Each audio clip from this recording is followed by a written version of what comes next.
bajando la frecuencia cardíaca del intoxicado, le damos con el objetivo de taquicardizar, de subir para estabilizar. Algo muy importante acá, la atropina, como hemos dicho, es un fármaco de uso en emergencias, ¿sí? Y es un fármaco súper potente, por eso es que lo usamos en hospitales. Entonces, a veces ha pasado que el personal de salud le da miedito usar la atropina, porque dice, uy, si le damos mucho, mejor le daremos primero poquito y vamos viendo. No, cuando el paciente está intoxicado es muy importante darle dosis buenas, ¿sí? ¿Por qué? Porque si le doy dosis bajita, fíjense, en dosis bajitas puedo bradicardizar. Y ese paciente intoxicado ha venido con bradicardia. Entonces, si le doy dosis muy bajita, puedo empeorar la bradicardia y hacer un paro. Entonces, en intoxicados hay que dar buenas dosis. Evidentemente, dosis muy altas me pueden producir bloqueos interventriculares, que ese es el miedo de usar mucho.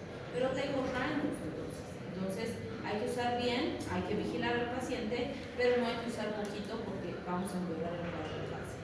¿Sí?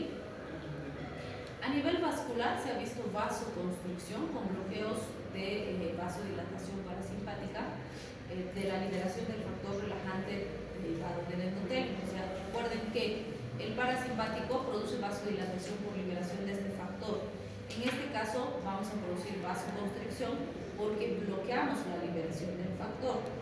En general nos dice no hay una modificación significativa de la presión arterial cuando son dosis usuales, pero cuando son dosis altas, claro que sí hay modificación de la presión arterial. ¿Sí? A nivel respiratorio, ¿qué vamos a producir? Broncodilatación y disminución de las secreciones. Entonces puede ser útil por esto en pacientes con problemas respiratorios. A nivel digestivo vamos a tener disminución de todas las secreciones, aunque la secreción gástrica es la que responde más lento, tarda más en responder, pero finalmente igual responde. Y vamos a tener disminución de la motilidad y el tono. Esto hace que sean fármacos útiles como espasmolíticos. Vale decir, ¿en qué cuadro a nivel gastrointestinal le darían estos fármacos? ¿Qué tendría el paciente para que ustedes le den un colinérgico?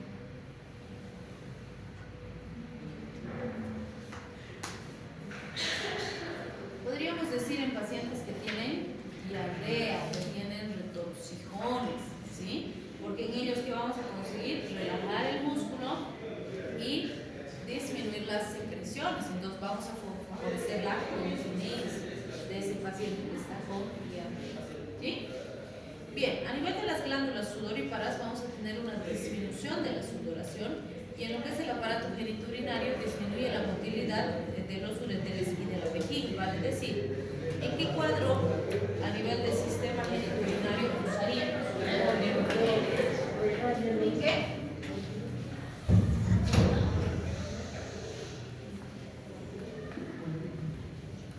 En pacientes con incontinencia urinaria, ¿no? Porque va a relajar el detrusor y va a contraer el trígono para que el paciente tenga mejor continencia. Bueno, aquí vamos a hacer esa aplicación. Aquí empezamos a ver, entonces, ¿para qué vamos a usar estos fármacos en base a los efectos que hemos mencionado? Por ejemplo, en pacientes con trastornos del sistema nervioso central se ha usado en pacientes con Parkinson. La pregunta es, ¿cuál es la alteración patológica de un paciente con Parkinson? ¿Cómo? ¿Por qué da Parkinson? Por deficiencia de dopamina, ¿sí? La deficiencia dopaminérgica es la que va a producir todos los signos y síntomas que vamos a ver en el paciente con Parkinson. Entonces, por supuesto que el tratamiento de primera elección es restituir la dopamina. Entonces, si mi paciente tiene Parkinson, lo más común es que le dé levodopa. La levodopa se va a convertir en dopamina en su organismo, ¿sí?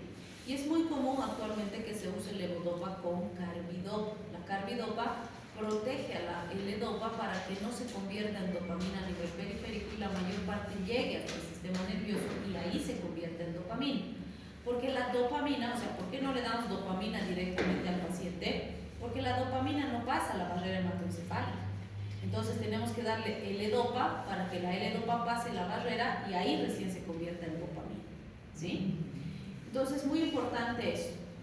Entonces la pregunta será, ¿para qué me serviría darle un anticolinérgico a un paciente con Parkinson? Si estamos diciendo que el problema es dopamina y le vamos a dar precursor de dopamina, ¿para qué me serviría el anticolinérgico?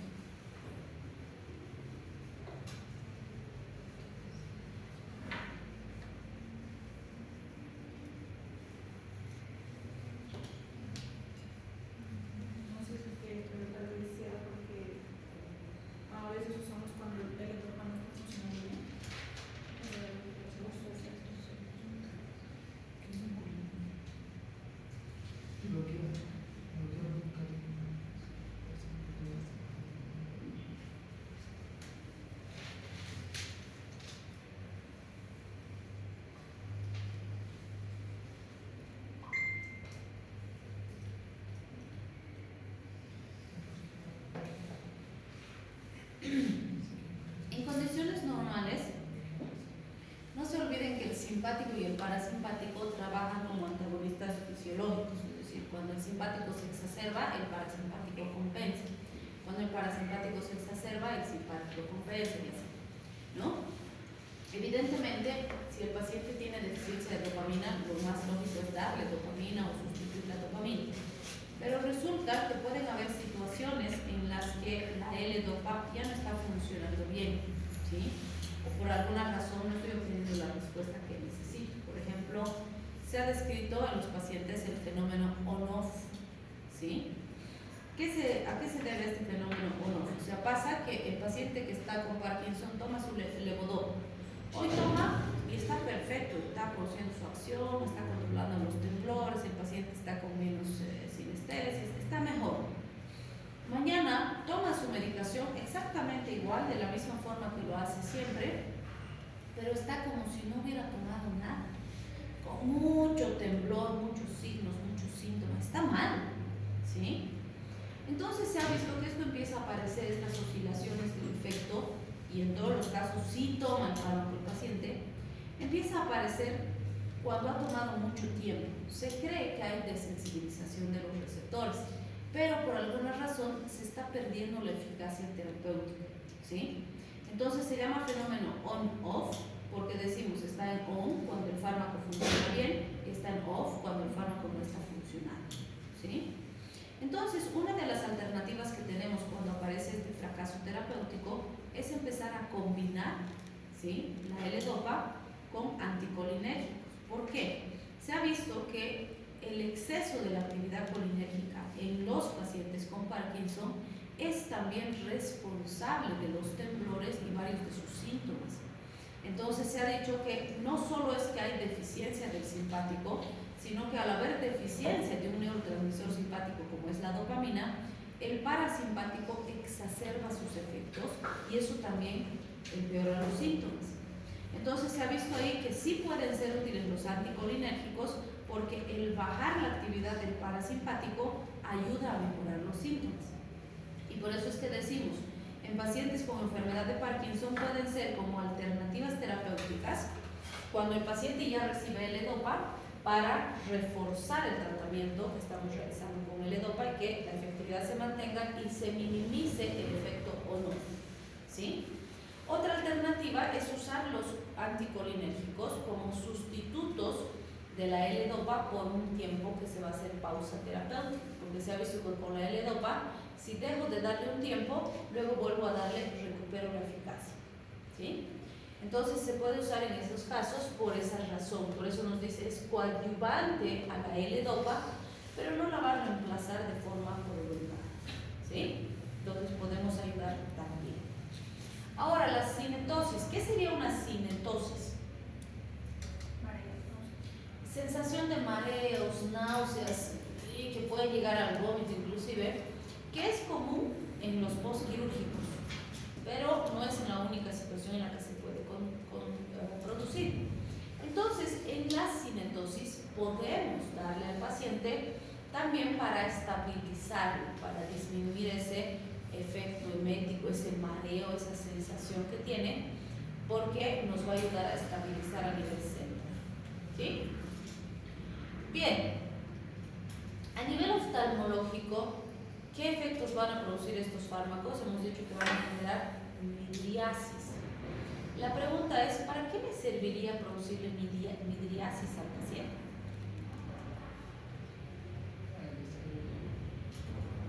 ¿Han hecho en semiología el estudio de fondo de ojo? ¿En serio? ¿Los que han pasado? Cuando hago el estudio de fondo de ojo, ¿qué hago? Agarro el oftalmoscopio y acerco al ojito del paciente, ¿no? Y literalmente por la pupila tengo que mirar el fondo del ojo. El objetivo es valorar la retina. Entonces, ¿qué pasa si yo le acerco luz al ojito? La pupila se pone puntiforme, ¿no? Es el efecto fotorreactivo que tiene. Entonces, lo habitual es que cuando me acerco con el oftalmo, que además está con su linternita prendida, me acerco, la pupila se cierra, ¿sí? En teoría, los oftalmólogos que son altamente entrenados en esto no tienen problema, igualmente miran por ese ojito. Pero nosotros que somos chacritas, porque no es nuestra área, te nos acercamos, mira, sí, ¿qué miran? No sé qué mirar, porque no es sencillo. ¿Aló? ¿Sí?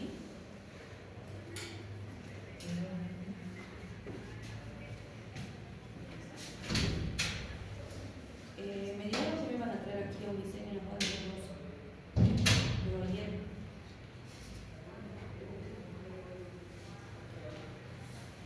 3 de la tarde. Ya, perfecto. Ya, listo, pues muchas gracias.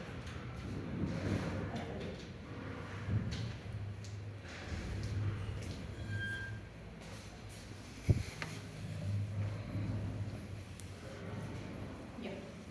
Entonces, fíjense, es complejo hacer, más aún si no tenemos la experiencia que tienen los oftalmólogos, pero imagínense en el adulto que colabora, se sienta, queda quietito, nos va a abrir su ojito y no se va a mover porque le hemos dicho que se quede quietito. Es difícil hacer el estudio, ¿sí?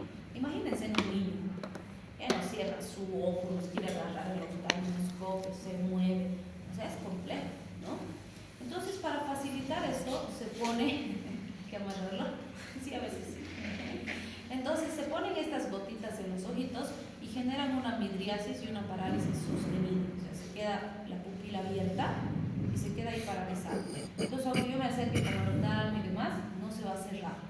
Entonces, eso facilita enormemente para realizar ese procedimiento diagnóstico y poder mirar, ver los pacientes, los linfáticos y demás, ¿sí? Entonces es muy importante poder analizar todos esos elementos para que no tengamos problemas en la vigilancia, la revisión y demás, y la valoración, ¿no?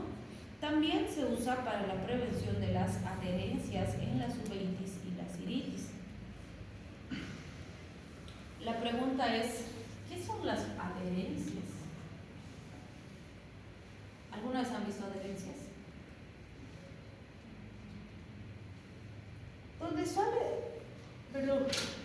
Donde se presentan adherencias con más frecuencia es en los postquirúrgicos, ¿sí?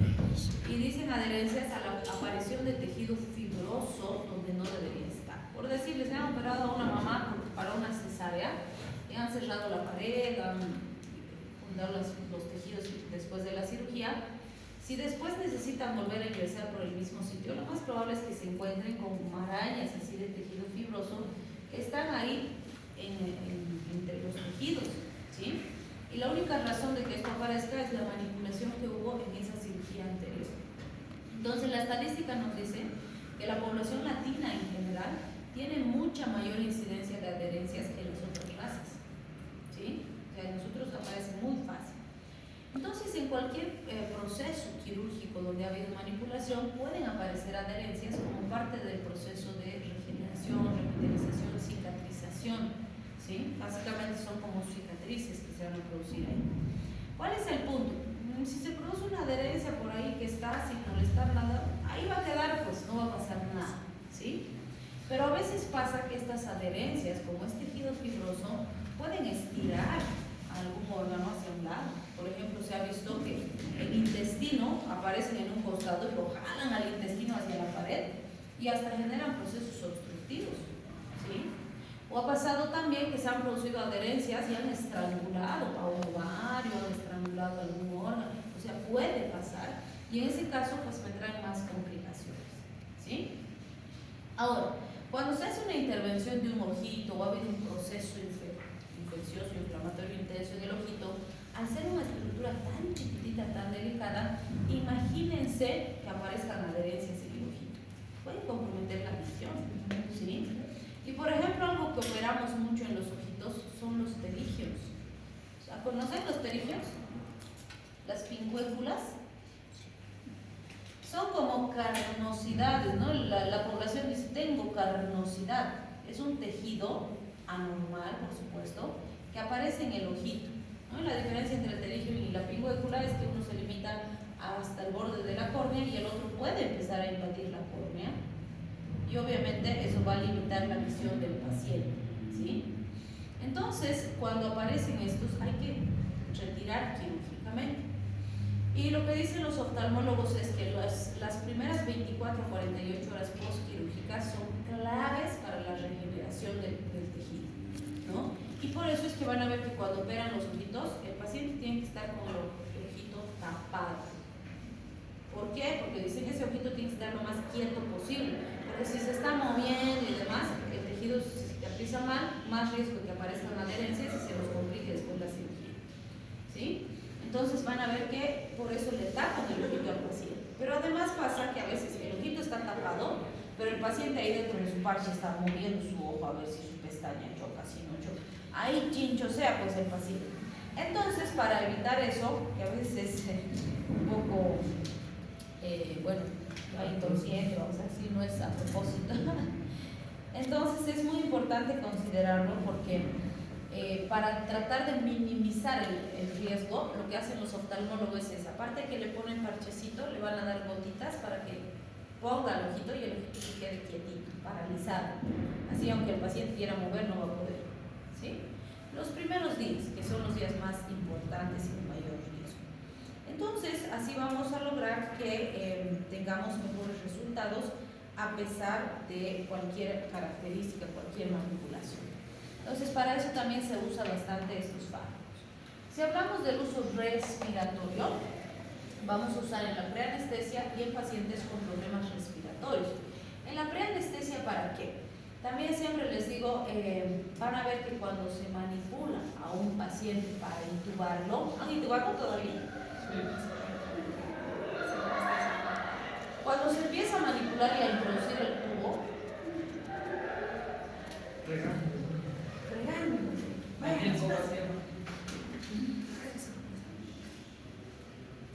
en su aula, ni siquiera están afuera. Es malo el aislamiento alrededor. Bueno, entonces fíjense, cuando se introduce el tubo endotraqueal, es un proceso súper invasivo. El laringoscopio ya es invasivo y tengo que traccionar hacia arriba, con la otra mano tengo que introducir el tubo. Y en teoría no debería tardar más de 16 segundos en intubar al paciente, porque si no ya empieza a haber afectación respiratoria y tengo que ventilar y otra vez intentar. Entonces no es sencillo porque imagínense la cavidad bucal. A ver, ahora miren su carina por dónde va a meter el tubo, no se ve. Entonces es difícil el procedimiento. Y cuando empezamos a manipular, ¿qué hacen las mucosas? Se sienten agredidas y empiezan a producir secreciones. Y encima de que es difícil, ya pues no veo porque está lleno de secreciones, se dificulta más el procedimiento. Entonces ahí se ponen spraycitos, atropina o algún anticolinérgico para que se resequen las mucosas, disminuyan la secreción y yo tenga mejor visibilidad, ¿sí? Entonces ahí se usa el preanestesia. En estos cuadros respiratorios, obviamente hemos dicho en pulmones el efecto cuál va a ser: broncodilatación, disminución de la secreción. Entonces, claro que sí, está muy bien indicado en pacientes con problemas respiratorios como asma, EPOC, bronquitis, COVID y demás, sirve, ¿sí? Y pueden usarse además asociados a los simpático-miméticos como el salbutamol, que también tiene efecto broncodilatador. Los puedo usar los dos para potenciar el efecto terapéutico. ¿Sí? Bien, en los trastornos cardiovasculares se ha usado clásicamente en pacientes con descarga vagal excesiva. Por ejemplo, se ha visto que en algún caso, en pacientes que tienen infartos, el dolor intenso que genera el infarto baja de forma brusca el gasto cardíaco en el paciente. Entonces me pueden ayudar a subir el gasto cardíaco y a estabilizar al paciente. En los síncopes vagales también se ha usado, ¿no? Cuando se ven síncopes vagales, cuando hay una compresión brusca intensa de las carótidas, entonces se desmaya el paciente. Entonces, ahora no es muy común, muy frecuente que tengamos este tipo de accidentes, pero sí habían ciertas épocas en las que era muy frecuente en las fiestas de la alta sociedad. O sea, otra vez estas damas que se ponían ciclopleico a sus ojitos para tener midriasis, también usaban gargantillas muy apretaditas, ¿no? Así que estaban muy ajustaditas al cuellito y eran de piedras preciosas, de metales y demás, que eran pesados. Entonces les comprimían las carótidas y eso hacía que ¡pum! Se desmayaban en las fiestas. Entonces, para reaccionarlas también usaban estas sustancias, ¿no? Obviamente hoy en día pues ya no se ve ese tipo de situaciones y encima estaban con sus fajas que les sacaban cinturita, entonces pobrecitas, ¿no? Bien, también se usan estos fármacos en trastornos gastrointestinales. Cuando hablamos de los trastornos gastrointestinales decimos cualquier situación donde exista hipersecreción o hiperproducción, si quieren, de secreciones, porque esto lo que van a hacer es disminuir la producción de secreciones, ya sean solitos o acompañados. Entonces, en pacientes con ulceropatías, con hipermotilidad y demás, pueden ayudar.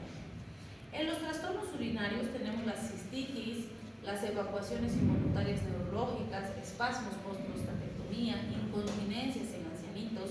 O sea, estos elementos son importantes. ¿En qué sentido? Todos estos pacientitos van a tener incontinencia urinaria, ¿sí? ¿Qué significa que tengan incontinencia urinaria? Por decirles, les digo, para ninguno es agradable y para cualquiera es bochornoso que, digamos, estás aquí pasando clases, te pones a toser, tienes una tos descontrolada y ¡ping! Se te relajan tus esfínteres y te orinas, ¿sí? Entonces es sumamente incómodo, ¿no? O, por ejemplo, no sé, pues estabas en un evento social, en una reunión, o haces tornado fuerte y se escapa la orina, es pues bochornoso. Y esos pacientitos a veces hasta se aíslan y ya no quieren salir y nada porque han pasado así un evento muy vergonzoso y no quieren saber estar con gente porque les da miedo que vuelva a pasar, ¿no? O, por ejemplo, van a ver, tenemos mucha paciente femenina principalmente, más aún si son mayorcitas y han tenido muchos hijitos, que pueden tener incontinencia por descenso vesical, ¿sí? Los famosos cistoceles que les llamamos, ¿no? Que hay de distintos grados. Pero ¿qué pasa con estas pacientitas? O sea, levantan algo, hacen un poquito de fuerza y ¡ping! Se les escapa la orina. Digo, ¡achú! Estornudan fuerte, ¡ping! Se les escapa la orina, ¿sí? Entonces ahí hay que valorar.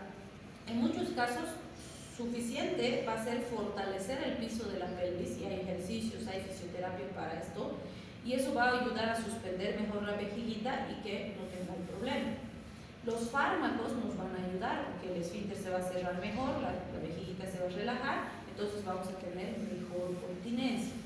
Pero si el grado de descenso es demasiado intenso, hay que operar, ¿sí? ¿Y qué les hacen a estas pacientitas? Les ponen, les hacen una suspensión vesical, como se dice, y usan como las mallas de Marlex que usamos en las hernias, igualito le ponen una mallita en el piso de la pelvis para suspender la vejiga más arriba, ¿sí?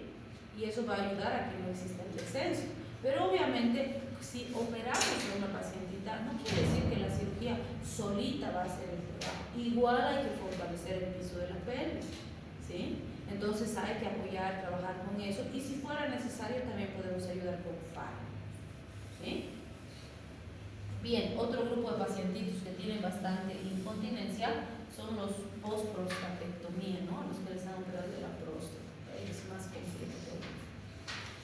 Bien, ¿se puede intoxicar mi paciente con colinomiméticos? Claro que sí, o perdón, en este caso no es colinomiméticos, es anticolinéticos. Entonces, puede ser, y aunque no crean, en la mayor parte parte de los casos, es un paciente al que le estaba haciendo tratamiento de una intoxicación colinérgica y me he pasado con el anticolinérgico, ¿sí? Entonces, fíjense, como dijimos antes, las intoxicaciones por insecticidas, por hongos, por gases que son colinomiméticos, se tratan con atropina. Entonces, ¿lo puedo intoxicar a mi paciente con atropina? Claro que sí, ¿sí? ¿Qué dosis le damos de atropina? De 1 a 2 miligramos endovenoso cada 5, cada 15 minutos, nos dice el CAPSU. En la parte toxicológica manejamos hasta 5 miligramos, ¿sí? O sea, sí puedo darle dosis más altas. No dar por debajo de 1, porque como ya hemos dicho, si le doy menos de 1, voy a bradicardizar más y se va a complicar el paciente. Si hablamos de intoxicaciones por efectos nicotínicos o con efectos nicotínicos, no sirve la atropina, porque primero no tiene efectividad importante en esos receptores y pueden producirse más bien bloqueos despolarizantes. Si son regeneradores de colinesterasa, o sea, ¿puedo usar también regeneradores de colinesterasa junto con la atropina? Sí. Como decíamos, estos tienen mejor acción nicotínica, donde hemos dicho que la atropina no sirve, ¿sí? Entonces ahí mencionamos la pralidoxima, la diacetilmondoxima, la obidoxima, entre otras, que vamos a ver que lo que hacen es tener mayor eficacia en los receptores nicotínicos. La gran ventaja de estos es justamente que al actuar más sobre los receptores nicotínicos han demostrado tener más eficacia, primero en la disminución del tiempo de internación del paciente, es decir, el paciente va a necesitar estar menos días en el hospital. Número 2, han demostrado disminuir potencialmente la necesidad de ventilación mecánica en el paciente, mejorando más rápido los efectos a nivel respiratorio principalmente, ¿sí? Entonces, ¿se pueden usar los dos juntos? Sí. ¿Cuál es el problema? Oximas no existen en Bolivia. Ya, no usamos oximas porque no hay. Entonces, en teoría es una excelente alternativa, pero no usamos en nuestro medio porque no llega. Entre otras aplicaciones tenemos las hiperhidrosis, que tienen poco resultado o que en general pues son pacientes dependientes. Algunos pacientes responden bien y otros igual siguen con sus hiperhidrosis. Y en el exceso de anticolinesterasas, en cualquier caso, van a ser buenas alternativas. Aquí está, ¿puedo intoxicar a mi paciente con atropina? Claro que sí, los puedo intoxicar. Y siempre les digo aquí, en semiología tenemos un mnemotécnico que nos permite recordar esta intoxicación. El mnemotécnico dice,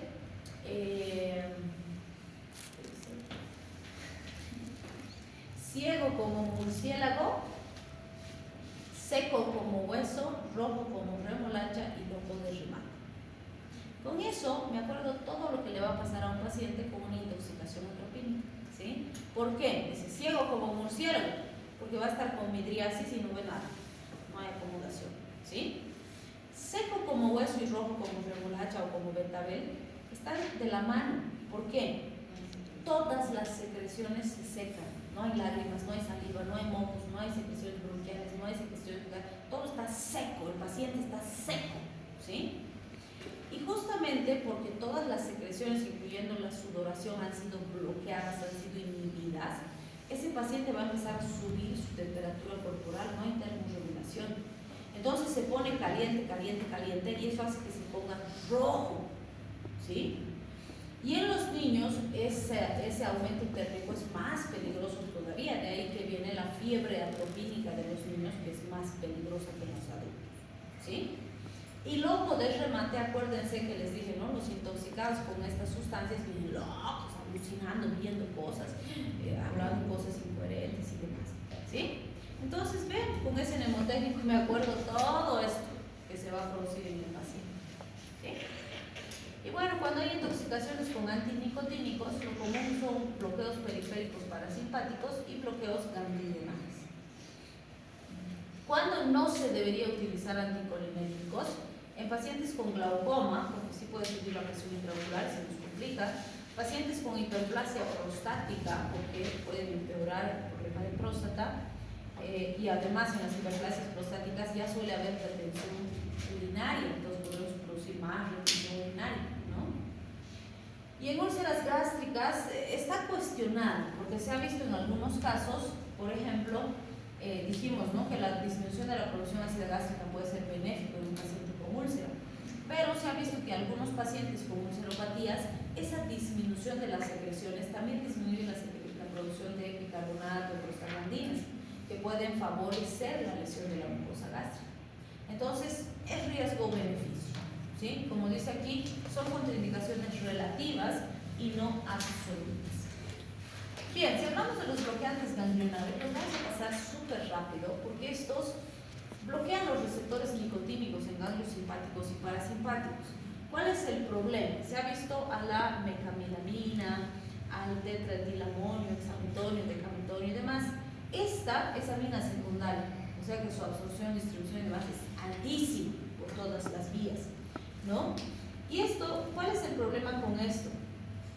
Tenemos receptores nicotínicos, que es donde actúan, en el simpático y en el parasimpático. Entonces, ¿qué pasa si bloqueo los nicotínicos en los dos sistemas? Aparecían efectos contradictorios o pues intercalaban entre uno y otro efecto en el paciente.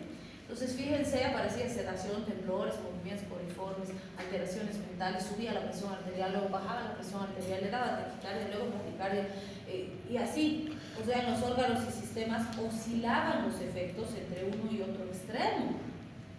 Y normalmente yo a un paciente o quiero que suba la frecuencia o quiero que baje, no quiero que suba y que baje, ¿sí? Peor aún, si no puedo predecir cuándo va a subir y cuándo va a bajar. Primero subirá, primero bajará. ¿Qué pasará con el paciente? ¿Sí? Entonces, en ambos casos es muy importante considerar eso, y esto pasaba con todos los órganos y sistemas del paciente, en algunos con más intensidad que en otros, pero en todos.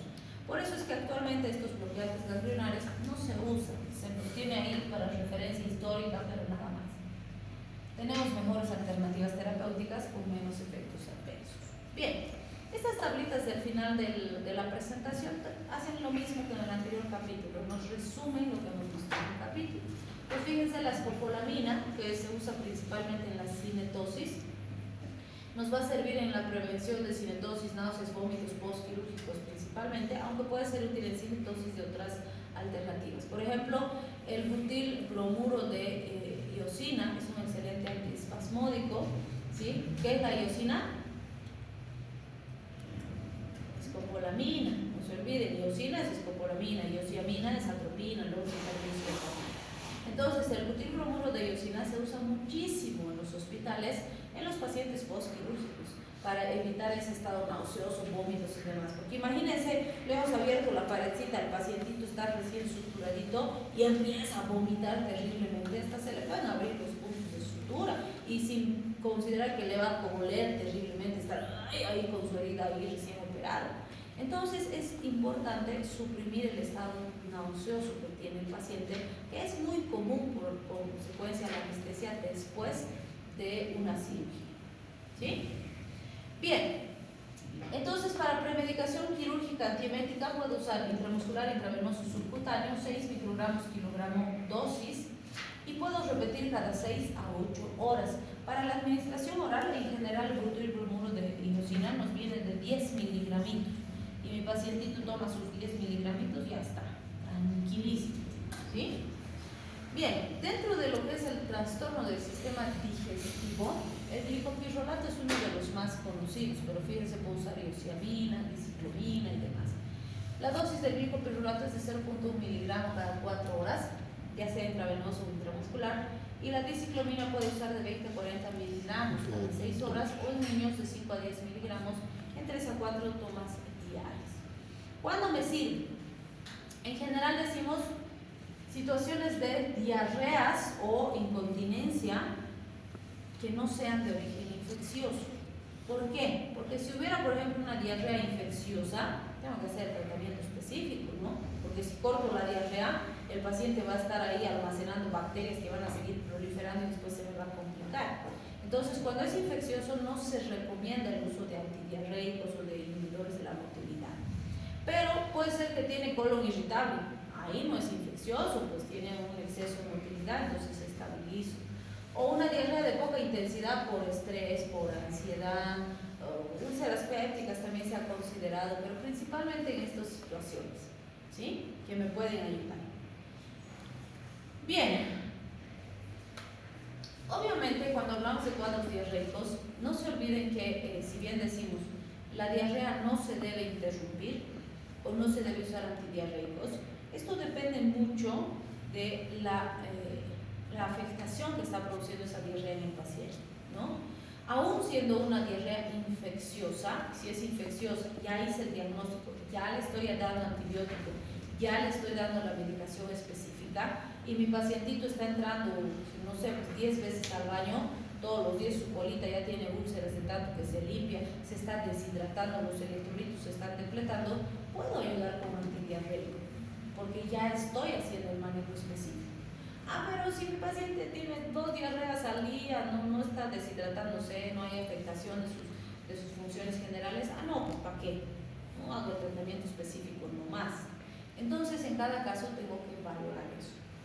En este cuadrito que vemos, la aplicación oftalmológica, como dijimos, la aplicación fundamental será para el diagnóstico, la exploración retinal, pero también para la prevención de sinequias. Lo que varía entre los fármacos simplemente es la duración de acción del fármaco. Por ejemplo, la atropina va a durar varios días, como decíamos, tarda en ingresar y tarda en salir del ojito. En cambio, fíjense, la tropicamida, por ejemplo, es breve, entre 15 y 60 minutos, ¿sí?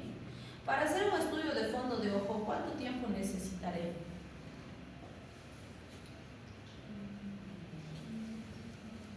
Un oftalmo experimentado lo hace en menos de 1 minuto. Bien, mira, no sé qué ve, pero dice, esto está así, así, así. No sé qué mirar. Sí, linda la retina. ¿Has visto ese linfático? ¿Dónde estaba? Entonces, hay que ser bastante, hay que practicar para saber qué ver, qué identificar, ¿no? Entonces, fíjense, para un estudio de fondo de ojo, por de más de 15 a 60 minutos de efecto, ¿no? En cambio, para uno que tiene sinequias y demás, no lo voy a estar poniendo cada hora en la gotita, entonces mejor uno que dure más tiempo, ¿sí? Para cada caso, voy a ver cuál es más apropiado. Bien, si hablamos de las vías respiratorias, ya hemos dicho pacientes con asma, con bronquitis, con neumonías, sí, ya dijimos un poco, con todos esos cuadros, me va a ayudar por la broncodilatación y la disminución de secreciones. Como dijimos, el ipratropio es uno de los que más se ha usado, se recomiendan 500 microgramos en vial o en inhaladores a dosis medidas también tenemos, pero hay que dar 4 veces al día en general, o sea, lo habitual es dar cada 6 horas. En cambio, el tiotropio que ha salido después, primero que su dosis es más bajita, 18 microgramos cada 24 horas, o sea, una sola vez al día, tiene la misma eficacia que el ipratropio. Y una de sus principales ventajas es que el tiotropio es más selectivo, es decir, tiene menos impacto en corazón que el ipratropio. Entonces, en pacientes cardiópatas que además tienen EPOC, se está prefiriendo usar tiotropio en vez de ipratropio, se está dando mejores resultados. La desventaja es que el tiotropio, como es un fármaco más nuevito, podríamos decir, cuesta mucho más caro. Entonces, a veces la dificultad es que no puede acceder el pacientito porque no le alcanza. Bien, dentro de lo que son las vías urinarias, la oxybutinina puede ser una excelente alternativa. En adultos se recomiendan 10 miligramos día, en niños de 0.1 a 0.4 miligramos por kilogramo día. Y tenemos otros, ¿no? La dalfenacilina, topiramina, trozo y demás. Nos van a servir en pacientes con incontinencia, de urgencias, espasmos postquirúrgicos, a estabilizar al paciente.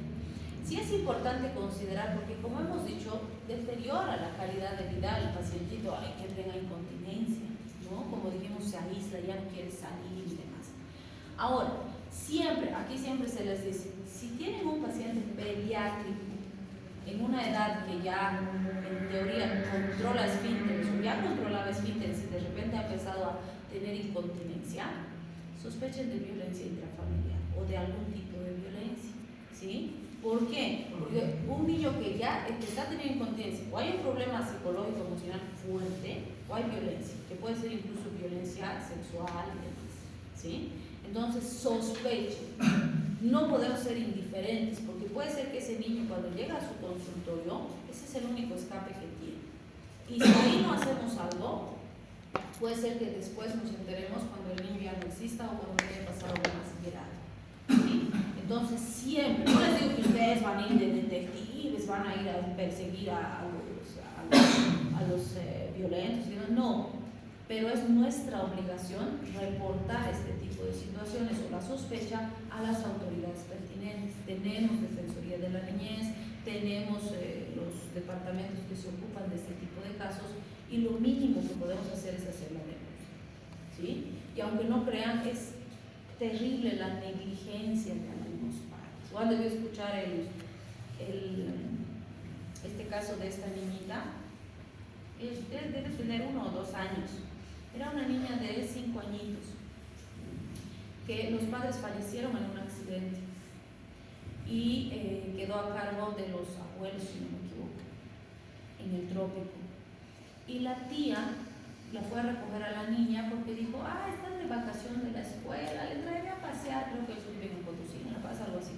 Le traeré para que pasee, para que conozca, y le fue a recoger a la niña de la casa de sus abuelos.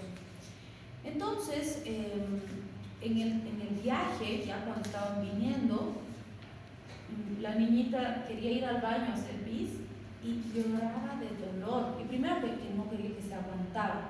Y como era chiquitita, entonces la tía le decía, yo te voy a acompañar, mamita. Y ella más asustada, se ponía nerviosa. Y cuando entró se puso a llorar cuando le hizo pipí. Y la tía le dijo, qué raro. Entonces le preguntó y obviamente a la niña le daba miedo decirle.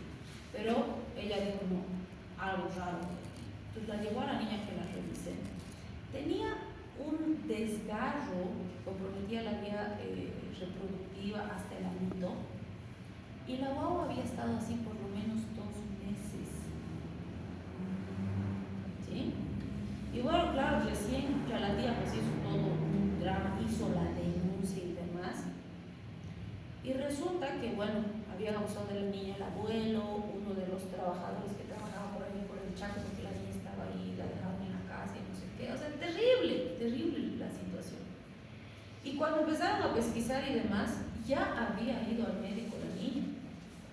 ¿No? La abuela dice que bueno, se quejaba, que le dolía, que no sé qué, la llevó al médico y le dieron no sé qué fármacos y demás.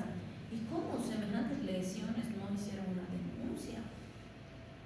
Fue al médico ahí del lugar donde vivían, ¿no? Entonces se empezó, claro, lo estaban procesando también a los que atendieron a la niña por negligencia. También había hecho una denuncia la abuela, pero después la retiró.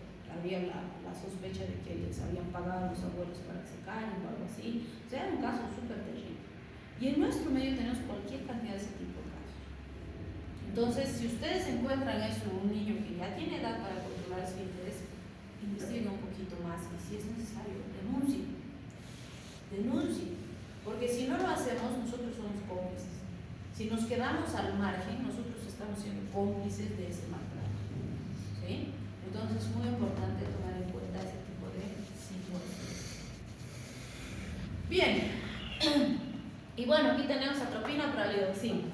Hemos dicho antídotos para las intoxicaciones por carbomatos organofosforados.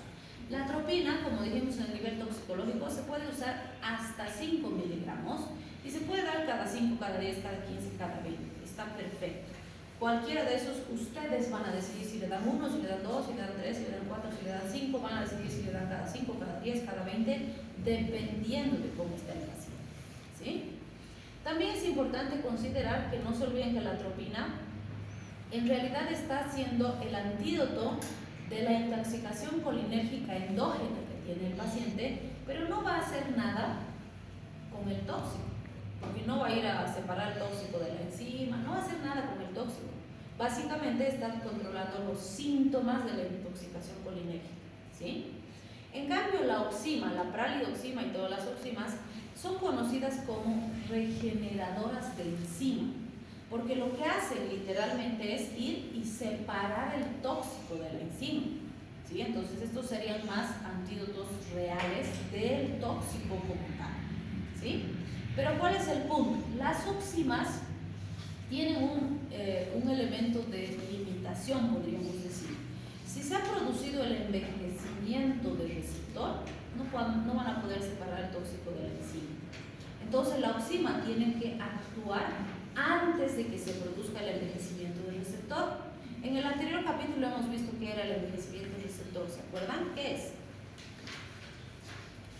Cuando digo que la unión ha envejecido,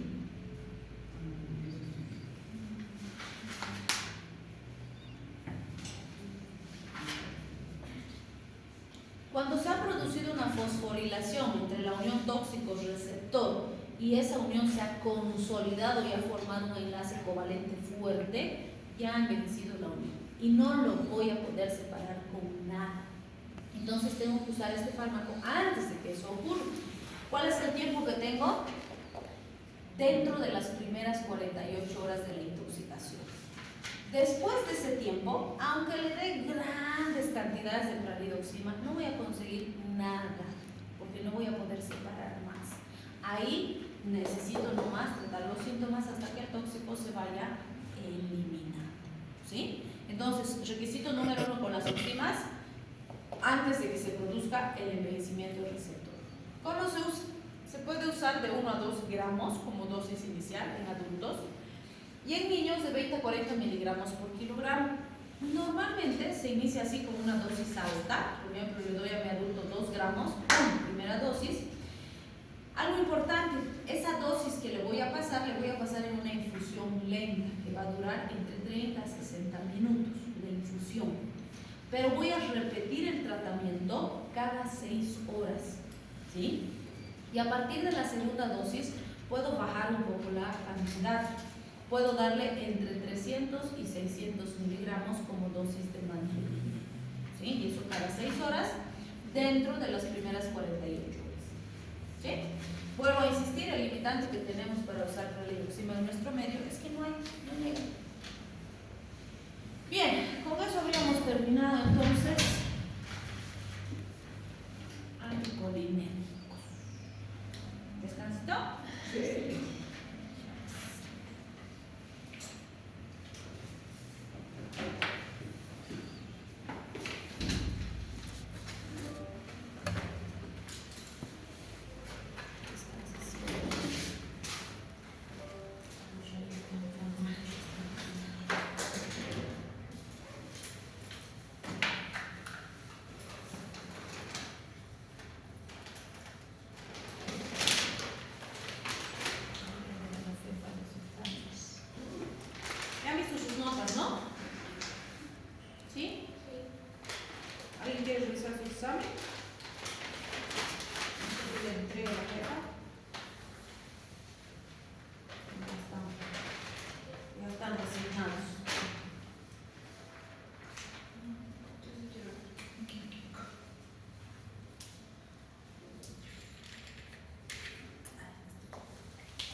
¿Alguien más quiere regresar? ¿Apellido?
¿Alguien más? ¿Alguien más? Bien. Errores pequeños ha habido en la receta, pero... A mí me faltó firmar. No se ayudan a dos, es una barbaridad. Doctora, yo tengo una pregunta en una pregunta. En la pregunta que hice ayer estaba mal el cálculo que hice, que era 8 ml por dosis, había que... Porque era por dosis, no era por día. Por eso salió 8 ml y la dosis, esa era la dosis que se le daba cada 8 horas. Y como era patrón, después salía 24, que era cada 8 horas, que era por 3, había que sumar por 8 horas por 3. Porque eso me dijeron mis compañeros. Había una pregunta de 0.3 y luego tenemos que multiplicarlo por la cantidad de horas. Eso yo le... ¿Se acuerda que le pregunté? Usted me dijo... Y yo dije, pero es dosis, no es día. Y me dijo sí. Y yo le dije, pero solamente la dos es correcta porque es 8 ml. Y la otra vez sería 100 días había que dividirlo. Y ninguna era más correcta. La voy a revisar. Era la pregunta 13. Ya, de cálculo. Sí. Ajá. No, sí, era la pregunta 13. Sí, 13. La voy a revisar. Y en esa, ahí es que... Sí, me acuerdo que una que tenían que dividir no estaba dividiendo o algo así, o al revés. No, porque dividir era 2.4. era 2.4, si lo dividíamos era 2, entonces se le daba esa dosis por cada 8 horas. La 13.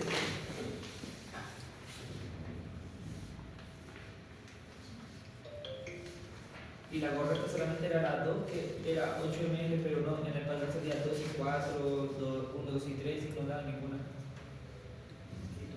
No, nada.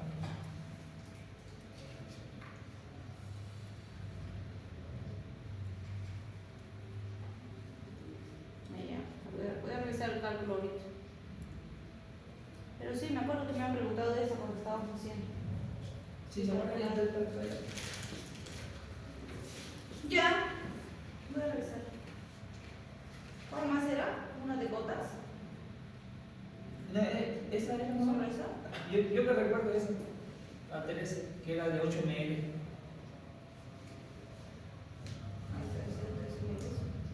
No, pero esta otra es de selección múltiple, una sola respuesta. ¿La de 8 ml? La de 0,3. Ah, no, la de 8. La de 8 voy a ver. Ahorita voy a calcular. Ya. ¿Qué más? ¿Eso nomás? Es que la grané toda la noche y no me encontré la solución.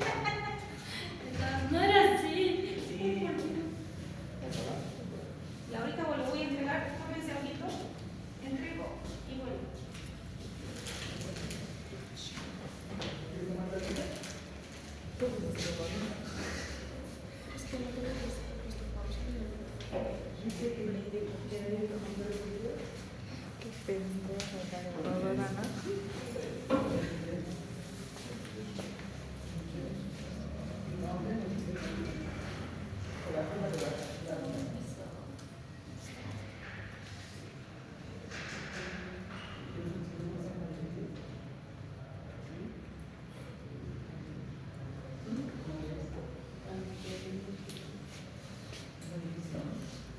Y este sigue grabando.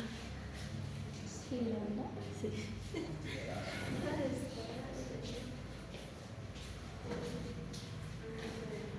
Ah, también la igual. No, revisaron.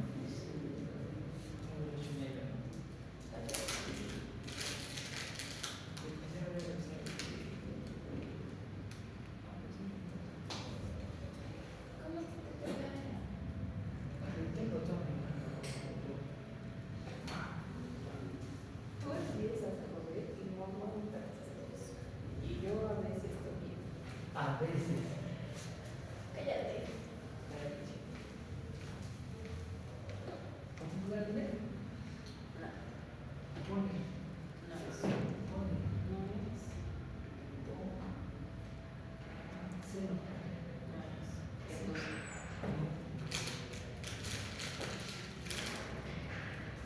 Doce.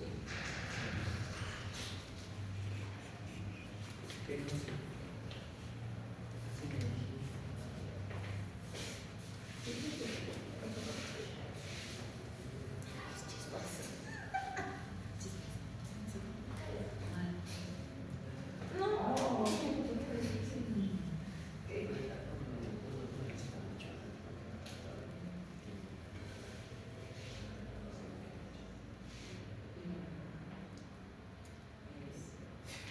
Mira. ¿Qué tienes el dedo ahí para pasarlo?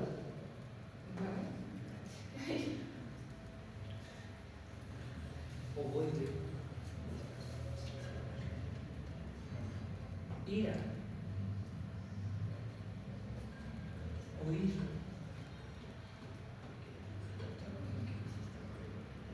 Ir.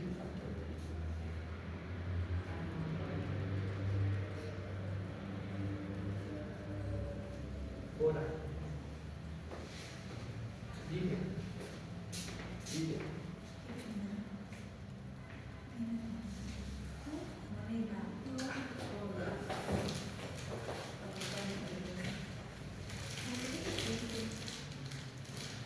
Yo te lo dije.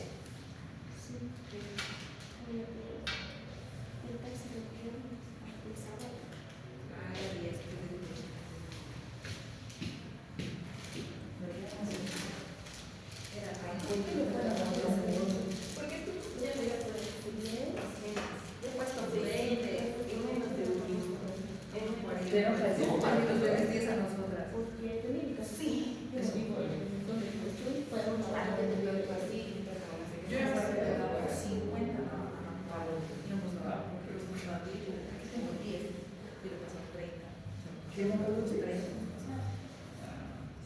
¿Operemos? ¿Qué? ¿Operemos?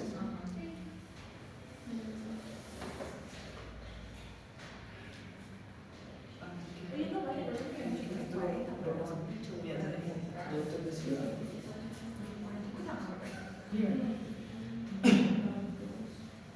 Un chiste de mismo. No.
No estaba mal la pregunta, encontré la falla.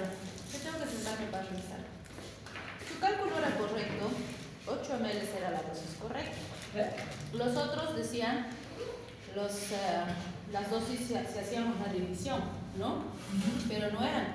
El par de 8 ml era, necesita recibir, o la dosis es de 24 ml día. Sí, estaba bien, porque 3 por 8 es 24. Ah, me tuve que poner brasilero. Brasilero. ¿No ven? Entonces sí tenía patrón. Sí. Solo hay que leer con calma las consignas, nada más.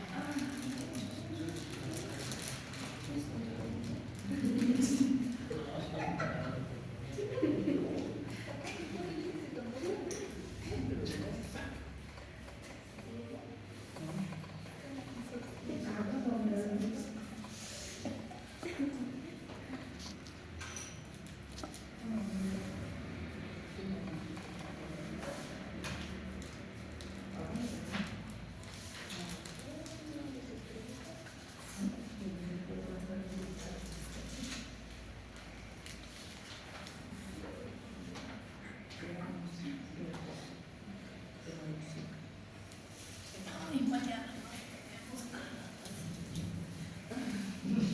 Lo único bueno es que desde mañana ya no madrugamos tanto, ¿no?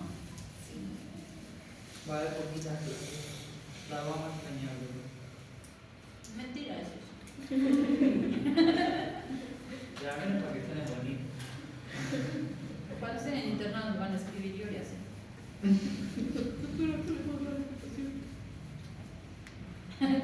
Un chiste, le digo. Bueno, no sé, habría que mirar eso. ¿Qué tal está la secreción? Una vez me estaba consultando una pacientita con prurito vaginal. Habría que ver si hay secrecióncita, no sé qué. ¡Ping! Me manda una foto, su secreción vaginal. Ay, Dios, le pregunto a tu paciente si podía sacar foto. Ya, no sé. ¿Qué pasa, no? Selfie.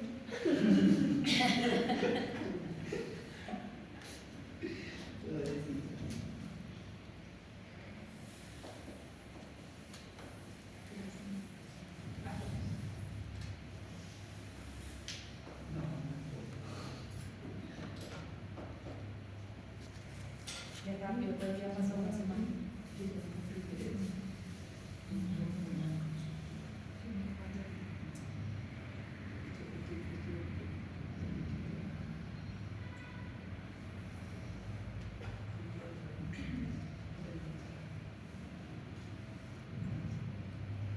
Nosotros estamos hasta el martes, ¿no? Sí.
Bien, vamos a empezar con los simpáticos miméticos, también conocidos como agonistas adrenérgicos.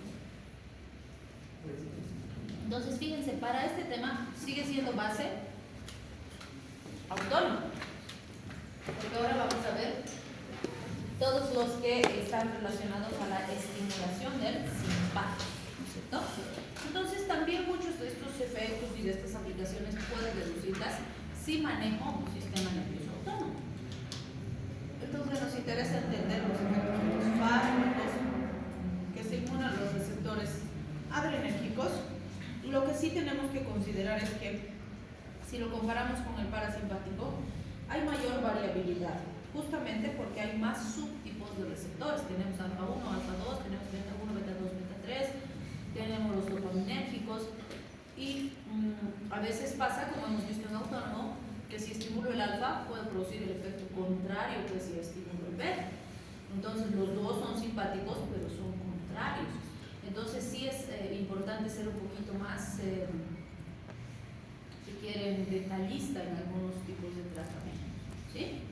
Y por supuesto la aplicación clínica es lo que más nos interesa. Entonces recordamos rápidamente cómo funcionan la adrenalina y la noradrenalina.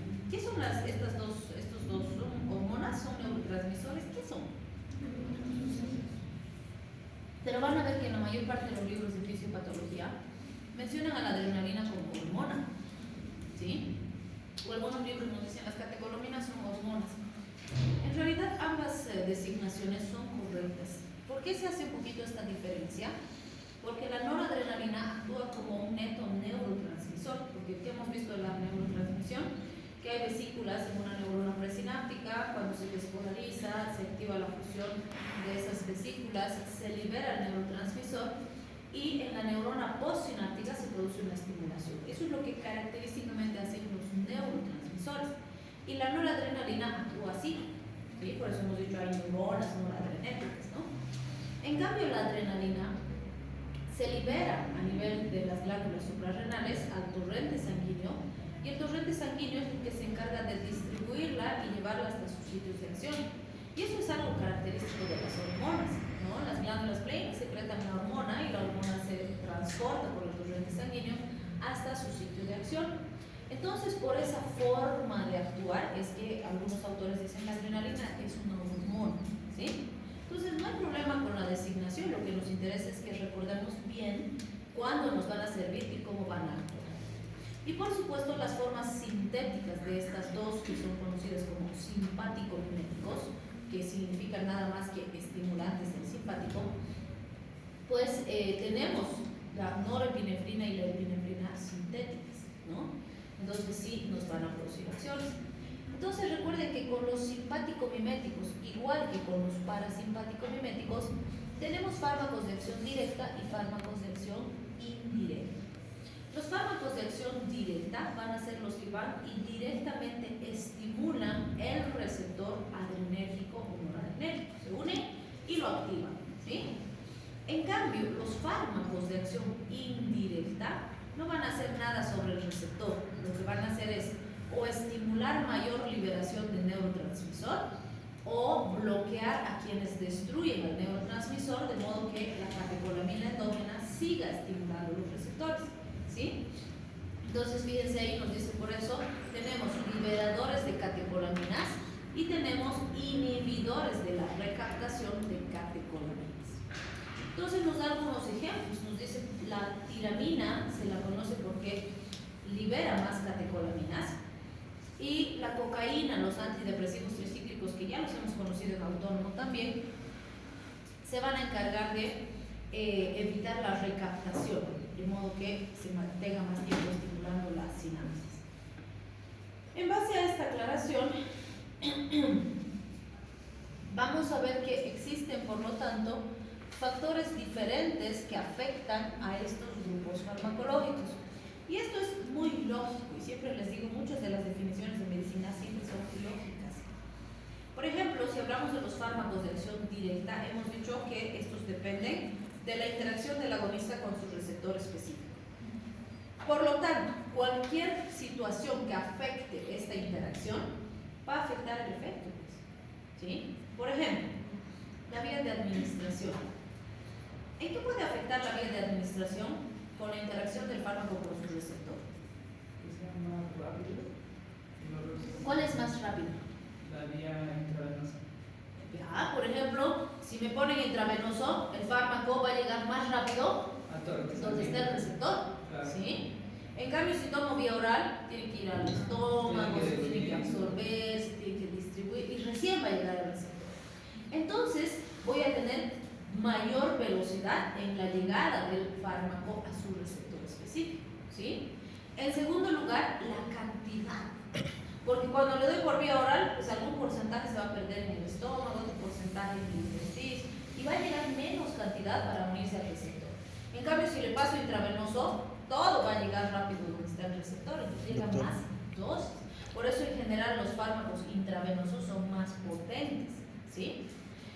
Entonces vean como si la vía, y obviamente dependiendo si es intramuscular, si es tópica, si es mucosa, etcétera, va a variar esa interacción. Entonces, o efecto colateral do fármaco donde es aplicado, digamos, intramuscular, ¿es más rápido, es más dañoso o no?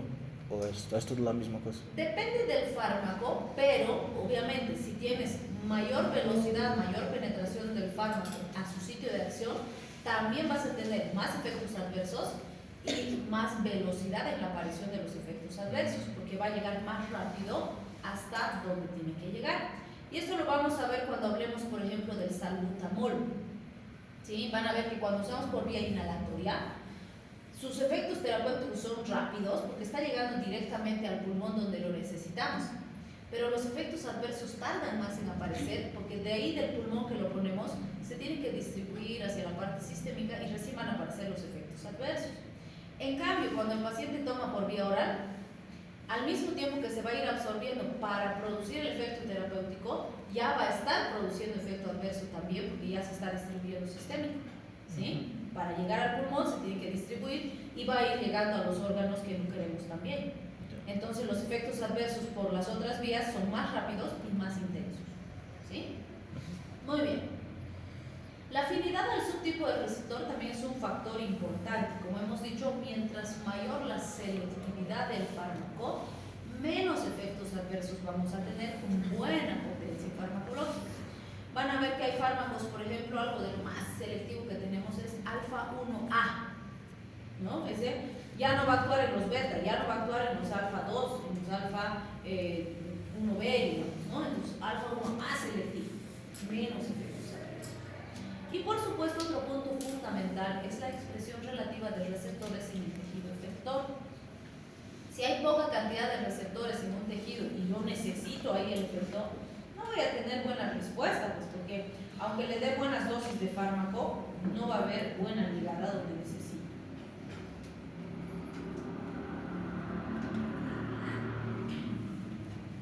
Bien, en cambio, cuando hablo de los fármacos que están o que son de acción indirecta, de lo que depende el efecto y la eficacia es de que el sistema metabólico endógeno del paciente esté funcionando con normalidad. ¿Sí? Por ejemplo, cuando hablo de un fármaco que va a hacer que se libere más neurotransmisor, depende de que exista cantidad de neurotransmisor suficiente para ser liberado. Porque ¿de qué me serviría, por ejemplo?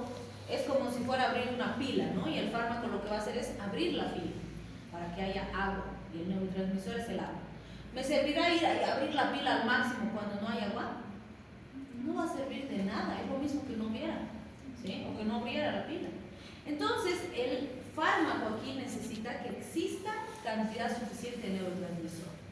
O por ejemplo, si es un fármaco que evita la recaptación, si bloqueo la recaptación, lo que necesito es que sí exista buena liberación del neurotransmisor. ¿Será que me sirve bloquear la recaptación si no se ha liberado el neurotransmisor? No me sirve para nada. ¿Sí? Entonces, es muy importante considerar eso porque necesitamos que la actividad simpática, el almacenamiento y la emisión del neurotransmisor estén funcionando con perfección, con normal, podríamos decir, para que estos sean eficaces. ¿Sí? Bien, este grafiquito nos recuerda rápidamente tenemos alfa 1, alfa 2, fíjense las subdivisiones, ¿no? 1A, 1B, 1D, 2A, 2B, 2C. De los beta tenemos beta 1, beta 2, beta 3. De los dopa, dopa 2 y dopa 1. ¿Por qué decimos aquí solo dopa 1 y dopa 2? ¿Solo hay dopa 1 y dopa 2? Entonces, ¿por qué estamos mencionando solo dopa 1 y dopa 2? Porque los demás dopas revisan la misma. Dopa 1 ¿con cuál estaría? Dopas. Con 5. Y dopa 2 con 3 y 4. Entonces, como dijimos, es suficiente mencionar dopa 1 y dopa 2 porque los que faltan tienen misma distribución y misma acción que estos. ¿Sí? Con dopa 1 sé 1 y 5, con dopa 2 sé 2, 3 y 4. ¿Sí? Muy bien. Esto también ya lo sabemos, lo hemos visto en autónomo. Hemos dicho alfa 1 trabaja con GQ, alfa 2 con GI, todos los beta con GS. Y ya sabemos cuáles son sus sustancias efectoras y sus segundos mensajeros. Lo mismo con DOP, lo que acabamos de decir, ¿no? 1 y 5 van juntos con GS y 2, 3 y 4 van con GI. ¿Ya está? Eso ya sabemos. Ahora lo que vamos a reforzar es esto, que es súper importante para entender este capítulo, que son las acciones principales de estos receptores. Por supuesto que hay muchas más de las que vamos a recordar aquí, claro que sí, solo que vamos a mencionar algunas de las más relevantes para entender las acciones de los simpático-miméticos. Entonces, fíjense, alfa 1 se encuentra ampliamente distribuida en el músculo liso vascular inervado, en el músculo dilatador de la pupila, en el músculo liso pilomotor, en próstata y en corazón. Por ejemplo, algo que suele generarles confusión. Si yo les digo, alfa 1 va a producir contracción del músculo dilatador de la pupila, ¿cuál sería el efecto? Normalmente confunden con miosis, porque dicen, se contrae, entonces miosis. No, está contrayendo el músculo dilatador. Si se contrae el músculo dilatador, dilata.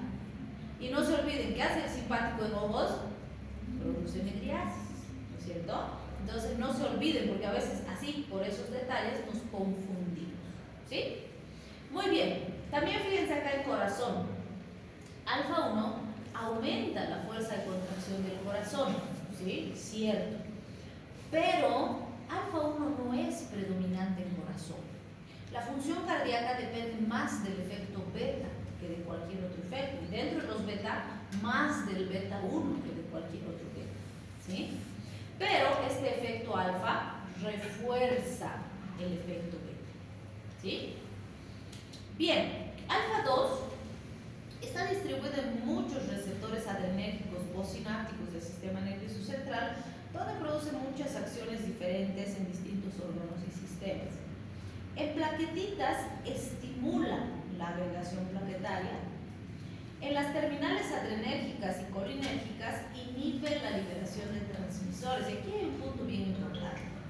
Porque si hablo de las terminales adrenérgicas, ¿de qué tipo de terminales estoy hablando? ¿Simpáticas o parasimpáticas?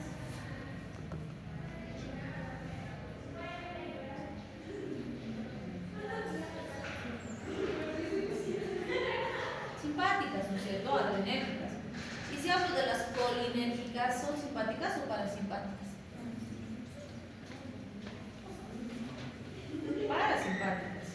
Y ahora la pregunta es, ¿y por qué en los dos tipos de terminales, si son opuestos, en los dos inhibe la liberación de neurotransmisores?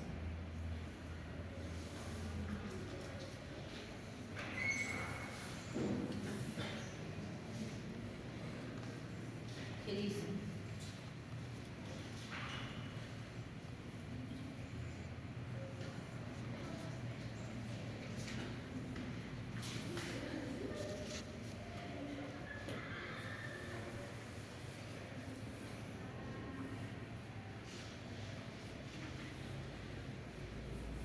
¿Qué dicen? ¿Qué dicen?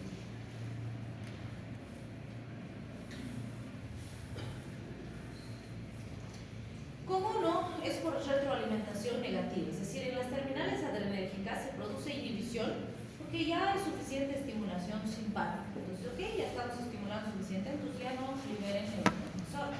En cambio, con el colinérgico es por compensación fisiológica, como es su antagonista fisiológico, en un caso se va a producir activación de uno y se tiene que inhibir el otro. ¿sí? Entonces, vean, cada uno tiene su explicación específica. Bien, algunos músculos lisos vasculares están asociados a alfa-2 y en estos se produce contracción. Pero aquí vuelvo a decir, alfa-2 no es predominante de los vasos, predomina alfa-1. Alfa-1 es el que por excelencia tiene ese efecto vasoconstrictor importante. Pero alfa-2 refuerza la acción de alfa-1. Si están los dos, el efecto vasoconstrictor es más intenso, ¿sí? En los linfocitos inhibe la lipólisis. Y esto es importante porque vamos a ver que hay otros alfa que tienen efecto opuesto. Beta-1, como dijimos ya, sí tenemos mayor distribución, tenemos otros efectos en otros órganos y sistemas, pero los que más nos interesan son los siguientes. Corazón, hemos dicho que el corazón, beta-1, el más importante. ¿Qué hace? Aumenta la fuerza y la frecuencia contráctil. El otro sitio que nos interesa mucho es riñón. ¿Qué hace el riñón? Actúa a nivel de las células yuxtaglomerulares, aumentando la secreción de renina, ¿sí? Más renina va a estar asociada a elevación de la presión arterial, aumento del gasto cardíaco, aumento de la urina, ¿sí? Que es característico del simpático. Bien, beta-2 está principalmente distribuido en músculo liso respiratorio, uterino y vascular. ¿Qué va a hacer a ese nivel? Va a producir relajación. Entonces, fíjense aquí, súper importante. Respiratorio, broncodilatación, que es algo que usamos mucho de los broncodilatadores, de los beta-2 agonistas. En útero produce relajación uterina y en los vasos sanguíneos produce relajación. Entonces, fíjense, alfa, todos los alfa hemos dicho vasoconstricción. Si es beta, relaja. Es contrario, pero los dos son simpáticos. La diferencia es que beta-2 no suele predominar en vasos sanguíneos. No hay muchos sitios que tengan cantidad significativa de beta-2, ¿sí? El músculo esquelético promueve la captación de potasio y en el hígado humano activa la glucogenólisis. Beta-3 trabaja en los lipocitos, activa la lipólisis. Entonces, fíjense, beta-3 activa la lipólisis. Aquí hemos dicho alfa-2 inhibe la lipólisis. Entonces, otra vez tenemos dos elementos del simpático, pero que son contrarios. Dopa-1 en músculo liso dilata los vasos sanguíneos renales y dopa-2 en las terminales nerviosas regula la emisión de neurotransmisores, ¿sí? Bien. Dos conceptos, además, que vamos a recordar en el sistema simpático son la desensibilización. La desensibilización puede ser homóloga o heteróloga. Si hablamos de la desensibilización homóloga, vamos a hablar de una pérdida de la sensibilidad de receptores que se han expuesto a un agonista específico. Y la desensibilización heteróloga sería la pérdida de la sensibilidad de receptores que no han sido activados por el agonista. ¿Qué decimos entonces? ¿O a qué concepto les recuerdan estos dos conceptos?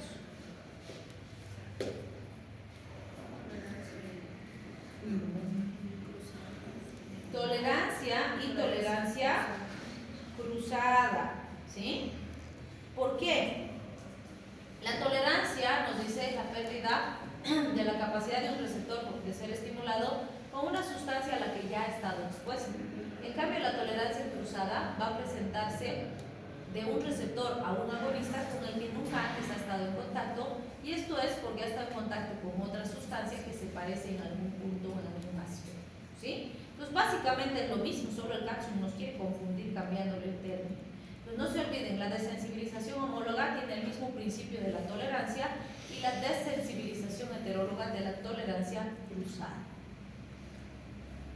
Bien, aquí recordamos algunos puntos importantes de lo que sería, si quieren, las modificaciones que se han ido haciendo a medida que ha pasado el tiempo para poder obtener fármacos con características diferentes dentro del grupo de los simpático-miméticos. Y se habla de la feniletilamina, que sería el precursor químico básico de las catecolaminas. Y nos dice, la feniletilamina tiene un anillo bencénico, que como vemos aquí en el gráfico, es un anillo cíclico cerrado. Tiene además un carbono lateral alfa, un carbono beta y un grupo amino. Es muy importante considerar esta estructura porque las modificaciones que se han ido haciendo en esa estructura nos han permitido obtener distintos tipos de fármacos. Entonces, vean, por ejemplo, cuando hablamos de la sustitución del grupo amino, lo que se ha hecho es reemplazar en este grupo amino, o más bien incrementar componentes en el grupo amino. Por ejemplo, fíjense, esta es la estructura básica de la adrenalina. Tengo ahí el anillo, tengo los oxidrilos, los carbonos alfa y beta, los grupos aminos. Adrenalina se caracteriza por ser un fármaco que tiene grandes, pero grandes, vamos a decir, acciones en todos los alfa y todos los beta. Es decir, adrenalina no tiene selectividad, todos los alfa, todos los beta. Es un fármaco súper potente, pero tiene muchos efectos adversos justamente porque actúa en tantos lugares diferentes.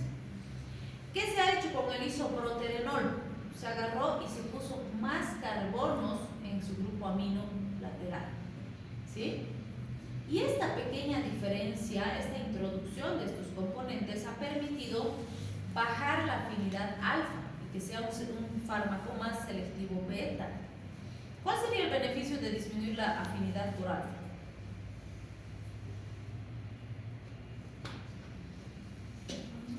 Mayor selectividad, y hemos dicho mayor selectividad, menos efectos adversos.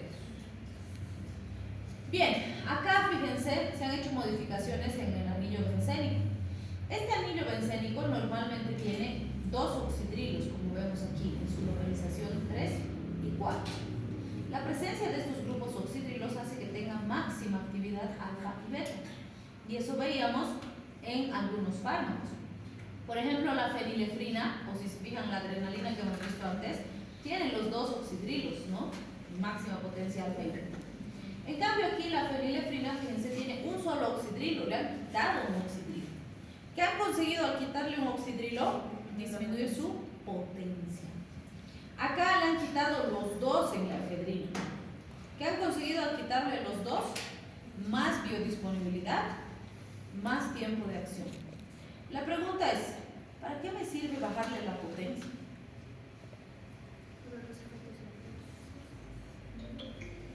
No, una cosa es la potencia farmacológica y otra cosa son los efectos adversos. ¿Que van de la mano? Claro que sí.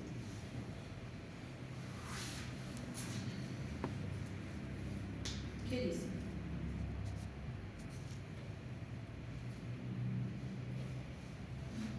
¿Será que es un mejor fármaco, un peor fármaco? No se olviden que no debemos dejarnos llevar como los pacientes por más es mejor, porque eso no es así siempre.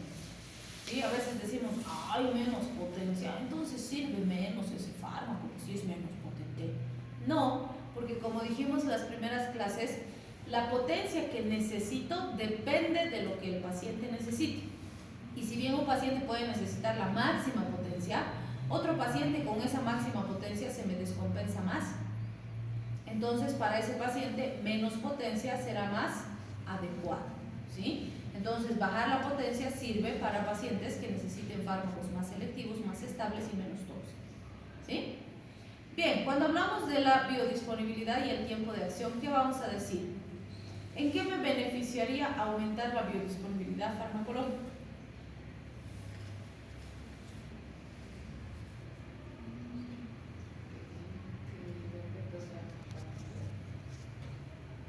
Ya, si hay más biodisponibilidad, hemos dicho, va a llegar más rápido el fármaco al sitio de acción y también va a llegar en mayor intensidad, o sea, tiempo y cantidad, por decirlo así. Y si hablamos del tiempo de acción, ¿para qué me serviría tener un fármaco que tenga mayor tiempo de acción?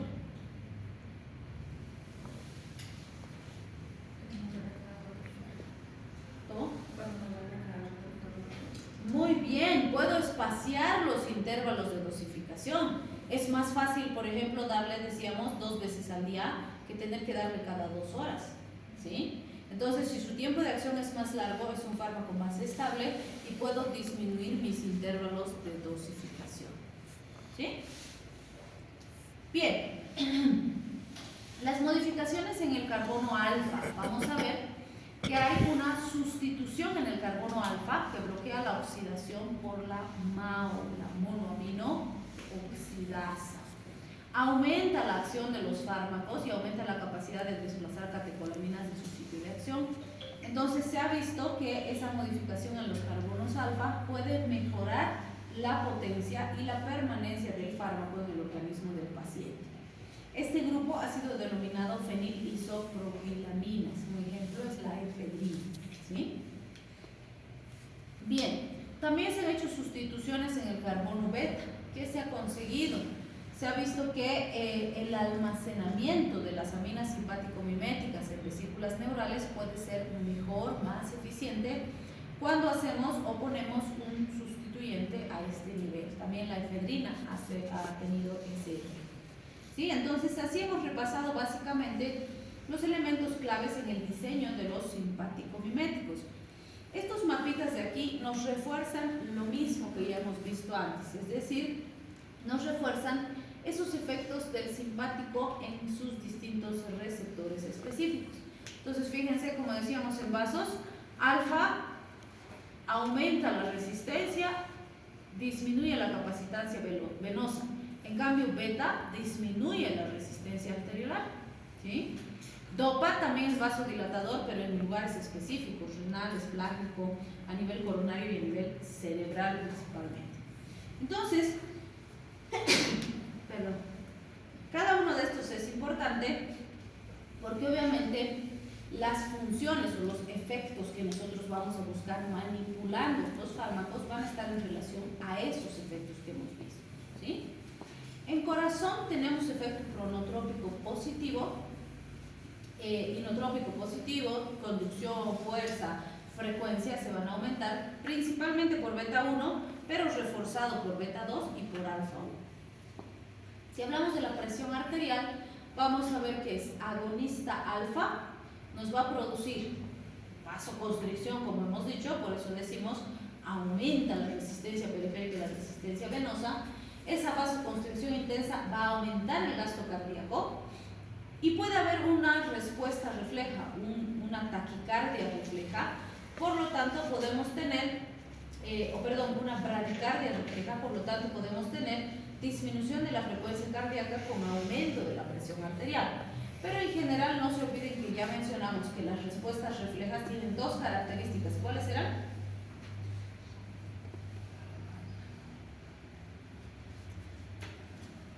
Suelen ser breves y transitorias. Entonces, si bien puede haber esa disminución de la frecuencia al inicio, en general después se instaura nomás la elevación de la presión arterial, ¿sí? En cambio, si tenemos acción beta agonista a nivel del sistema cardiovascular, vamos a tener un aumento de la frecuencia cardíaca y la fuerza de contracción, porque el efecto beta en corazón va a ser, se potencia, ¿no? Pero en los vasos que hace beta, relaja. Entonces ahí que vamos a tener un aumento de la presión sistólica con disminución de la resistencia periférica, lo cual puede disminuir la presión diastólica, ¿sí? Bien, en ojos, alfa produce midriasis. También vamos a ver que hay una disminución de la producción del humor acuoso. Pero esto es bien interesante, ¿no? Porque esta disminución de la producción de humor acuoso, cuando hablamos de quién produce esto, en realidad es los beta bloqueantes. Es decir, lo que se ha analizado es que cuando yo uso beta bloqueantes, el bloqueo beta es el que baja la producción del humor acuoso.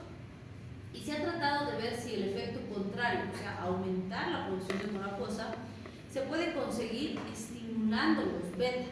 Y no hay esa respuesta. Entonces, el estimular beta o estimular alfa no me produce ninguna alteración importante en la producción del humor acuoso.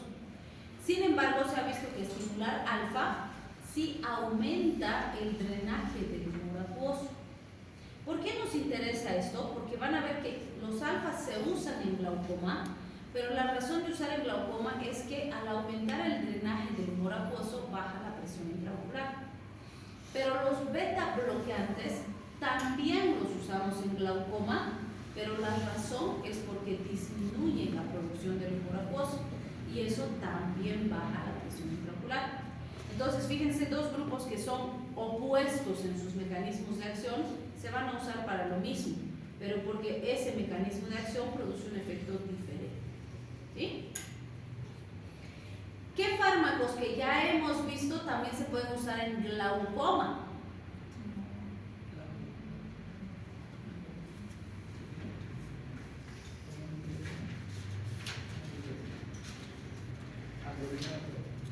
¿Cómo? ¿La atropina?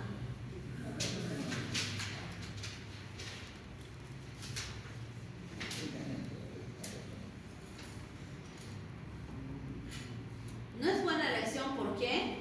Porque tarda en impregnarse en ojo, ¿no? Pero sí, los anticolinérgicos pueden aumentar el drenaje del humor acuoso y por eso pueden ser útiles. ¿Sí? Bien, el aparato respiratorio se va a beneficiar por la broncodilatación y la vasoconstricción, que va a disminuir las secreciones, la fuga de la microvasculatura y el edema, que está mediado, fíjense, lo primero por beta, lo segundo por alfa. A nivel digestivo vamos a tener que beta relaja el músculo digestivo, alfa disminuye las secreciones y alfa 2 potencia esa relajación muscular. Entonces, en general, los simpáticos miméticos que hacen favorecen la continencia. ¿Sí? Entonces, ¿en qué me puede servir? En pacientes que tengan diarrea, ¿no? Bien, cuando hablamos del aparato genitourinario, vamos a hablar de que básicamente, ¿qué consigo? Relajar el detrusor, cerrar el trígono, por lo tanto favorezco la continencia. Entonces, nos va a permitir estabilizar pacientes que tienen incontinencia urinaria. Pero también vamos a ver que el músculo prostático va a generar contracción y a nivel de lo que sería la eyaculación va a favorecer la eyaculación, que eso también ya lo vimos en autónomo, ¿sí? A nivel del sistema nervioso central es muy importante que está relacionado a insomnio, euforia, conducta psicótica, principalmente por la acción a nivel dopa. Y algo importante es que, obviamente a nivel central, es psicoestimulante.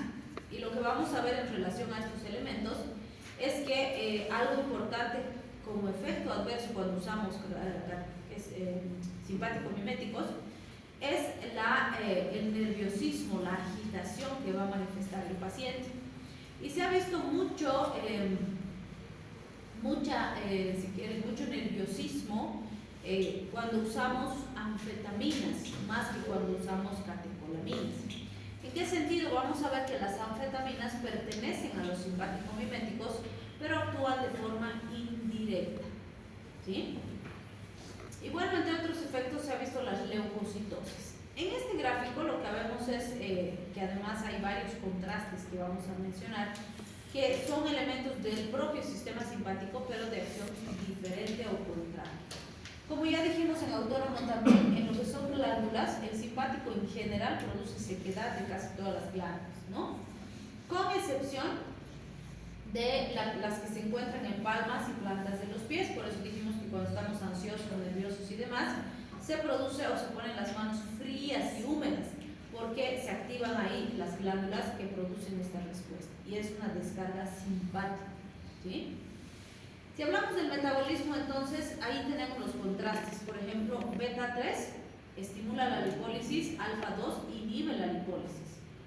Glucogenólisis hepática se va a activar por beta y alfa, la captación de potasio por las células se va a activar por beta, la liberación de insulina por beta 2, la inhibición de la liberación de insulina por alfa 2, el aumento de secreción de renina por beta y la disminución de la secreción de renina por alfa. Entonces vean, tenemos varias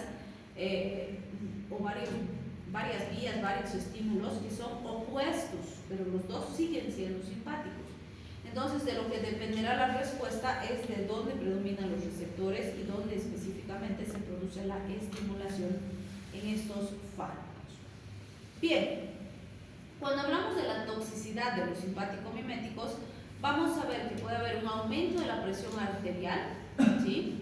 En realidad sería una exacerbación de toda la respuesta simpática que conocemos, pero clásicamente los dos sistemas más afectados van a ser el sistema cardiovascular y el sistema nervioso. Entonces, lo común, vamos a tener exacerbaciones a nivel de la presión arterial, la frecuencia cardíaca, que pueden ser tan intensos que lleguen hasta hemorragias cerebrales, edemas pulmonares, anginas, infartos agudos de miocardio, arritmias, con complicaciones cardiovasculares, ¿sí? Y a nivel del sistema nervioso central es muy común la excitabilidad a nivel de este sistema, las convulsiones, el nerviosismo, la ansiedad que se puede producir en estos pacientes, ¿sí? En todos los demás sitios donde hay receptores alfa, beta, pueden haber efectos, pero estos son los de mayor intensidad y los más comunes. Bien, ¿ejercitó? Sí.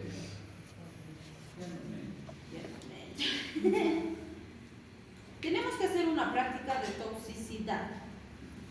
Creo que la vamos a trabajar, vamos a empezarla a trabajar mañana, pero vamos a ver si terminamos. ¿En grupo? Pueden trabajar grupal si quieren, pero no hay problema.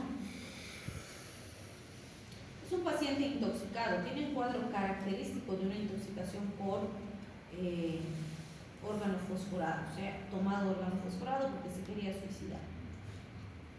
La familia lo trae al servicio de emergencia y nos dice que lo han encontrado hace 4 horas y tenía un frasco en la mano, entonces nos han traído el frasco y verificamos y tenía malaria, ¿sí? ¿Con qué signos y síntomas llegaría ese paciente? Inconsciente. Puede ser inconsciente, este está hablando incoherencias, pero todavía está consciente. ¿Qué más? Bradicardia, ¿qué más? Broncoespasmo, cialorrea, ¿qué más? ¿Cómo van a estar sus ojos? Así, dilata. Órgano fosforado, es colinomimético, miosis. ¿Qué más?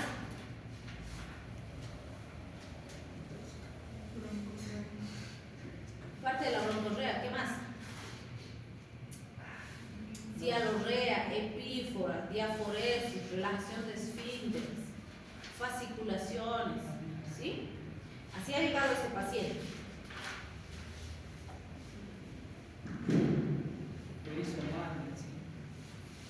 Sí, no ves, sigue vivo. Descansen un ratito.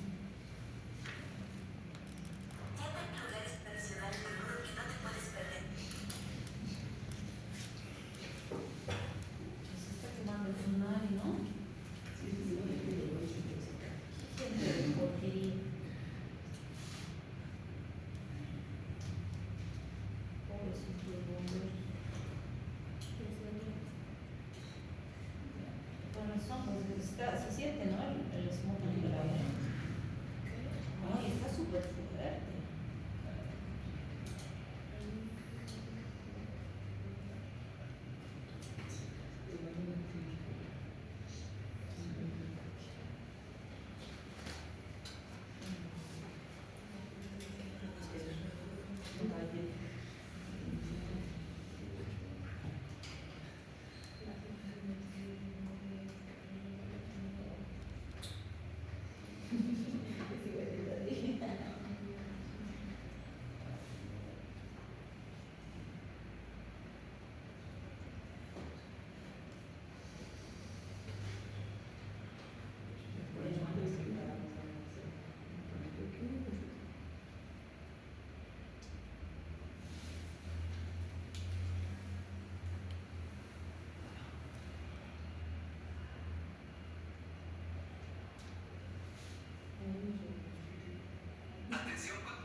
Ya. Ok, vamos a quedar aquí en la torre Nariz. Ya. Pero no se olviden trabajar estas horas y no van a trabajar mañana. Sí. Ya tienen todos los elementos en los dos temas que hemos visto para entender a ese paciente. ¿Tienen alguna duda sobre ese paciente? No. Hay que hacer el manejo paso a paso del paciente. ¿Qué quiere decir? Desde que llega hasta que se va. ¿Qué implica eso? Desde la posición en la que lo van a manejar, si le van a hacer lavado gástrico, si le van a pasar jabón activado, si le van a pasar antídoto, cuánto de antídoto le van a pasar, hasta cuándo se va a ir real, todo eso. ¿Tienen dudas mañana?